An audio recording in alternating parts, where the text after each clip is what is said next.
Émission. Hazal, c'est Mohamed Mariassim. C'est pour ça, Allah, j'espère qu'Inch'Allah, le Seigneur de l'univers, il va vous châtier individuellement comme vous me faites collectivement. J'espère qu'Inch'Allah, vous allez payer à la hauteur du mal que vous m'avez fait. Et j'espère, Inch'Allah, que vous allez vraiment bien le payer. C'est pour ça, qu'est-ce que les messages subliminaux? Ben, je vous laisse écouter. Bismillah.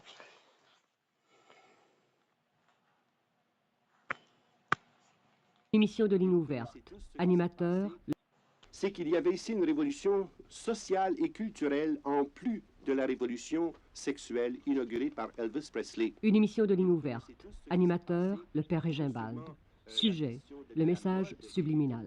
Mais la question des éclats de violence partout où les Beatles passaient, parce qu'ils incarnaient en quelque sorte cette révolution dans leurs chansons. Et même dans un disque qui s'appelle Révolution numéro 9, ce sont les Beatles qui ont introduit le principe du reversed mask process. Inversé, on peut démasquer le message. C'est ce qu'on appelle le backward masking process. En faisant jouer le disque à l'envers, on peut entendre ces messages. Mais d'autres techniques sont aussi utilisées, soit l'enregistrement à basse ou à très haute fréquence, où le message, imperceptible à l'oreille, est capté par le cerveau. Une certaine... C'est ça qu'ils sont en train de me faire. Allah, soyez maudits. C'est pour ça, patrie dans la recherche de pays. Je vais remettre en arrière et je vous laisse écouter. Allah, j'espère que le Seigneur vous châtie individuellement comme vous m'avez fait collectivement. Inch'Allah, amin ya rabbil alamin. Je remets à l'arrière. 10 secondes. ces messages. Mais d'autres techniques sont aussi utilisées, soit l'enregistrement à basse ou à très haute fréquence, où le message, imperceptible à l'oreille, est capté par le cerveau. Une certaine tonalité ou signal sonore peut déclencher dans le cerveau une réaction biochimique qui a l'effet d'une drogue. Ainsi, There's a Feeling I Get, extrait de Stairway to Heaven, joué à l'envers, donne ceci.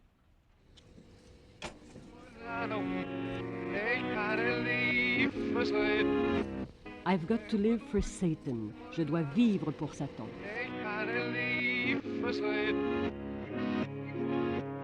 Queen, c'est la chanson Another One Bites the Dust. On a reconnu la chanson à l'endroit. Là, cette chanson-là, on reconnaît aussi que c'est un thème publicitaire pour annoncer une certaine tablette de chocolat. Puis le message se trouve dans Another One Bites the Dust, la façon qui est prononcée. Quand on l'écoute à l'envers... Maintenant, deuxième source. Bismillah. Ta ta ta.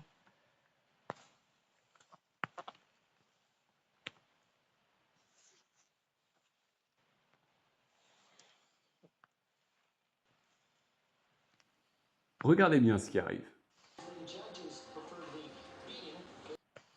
C'était trop rapide. Attendez, je le remets au ralenti.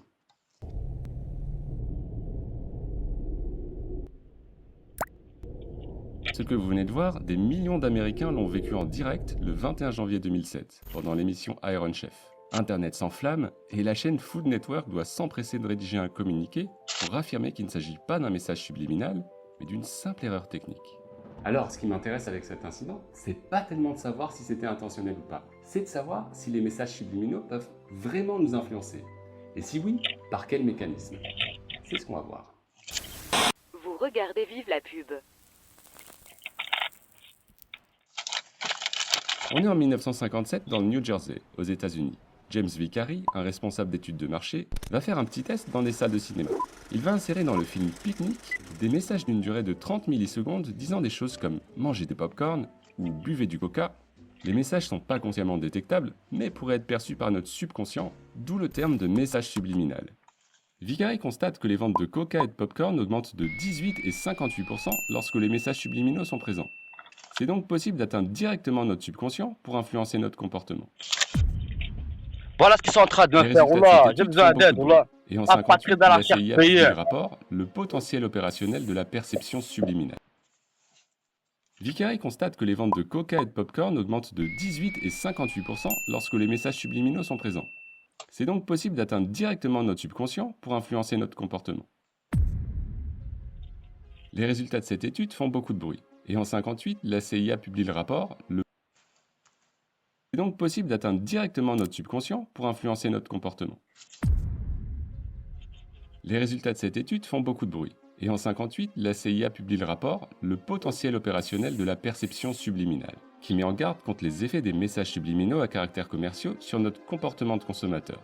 Les effets de ce rapport sont immédiats, et l'Association américaine des diffuseurs interdit l'utilisation de messages subliminaux en juin 58. Il y a par contre un petit problème. Tout ça là, tous les résultats de Vicari, eh bien, tout est faux. Et Vicari l'avoue en 62. Il a truqué ses résultats pour attirer l'attention. Ces chiffres montraient rien. Les ventes étaient les mêmes, messages subliminaux ou pas. Et alors que cette annonce aurait dû signer l'arrêt de mort... Ok, ça va. Mais voyons ce que ça donne un petit peu dans le rap et dans la musique. Certaines fois. Parce que avec les grosses productions, c'est difficile. Tu vois, une seconde de vue, c'est des milliers, c'est des centaines ou des milliers ou des dizaines de milliers d'images. Quand tu découpes la seconde, c'est exagéré. Ils te mettent une dans des milliers d'images, donc tu n'as même pas le temps de la voir. Mais après, ça passe du conscient au subconscient. Et quand c'est dans le subconscient, après, ça influe sur ta personne, que tu le veuilles ou non. Maintenant, on va écouter le rap. Tac. Pas content, c'est pareil. Hein. Allez les combattre. Hein.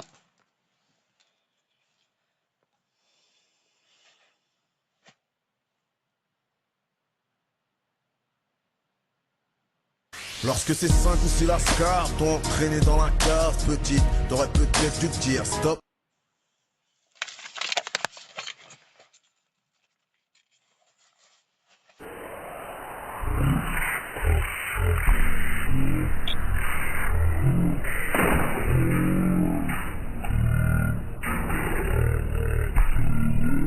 Avec le but de à l'envers, ça donne ça quand, je ne sais quoi. Peut-être que t'aurais dû lui dire stop. Lorsque t'as vu ta petite frangine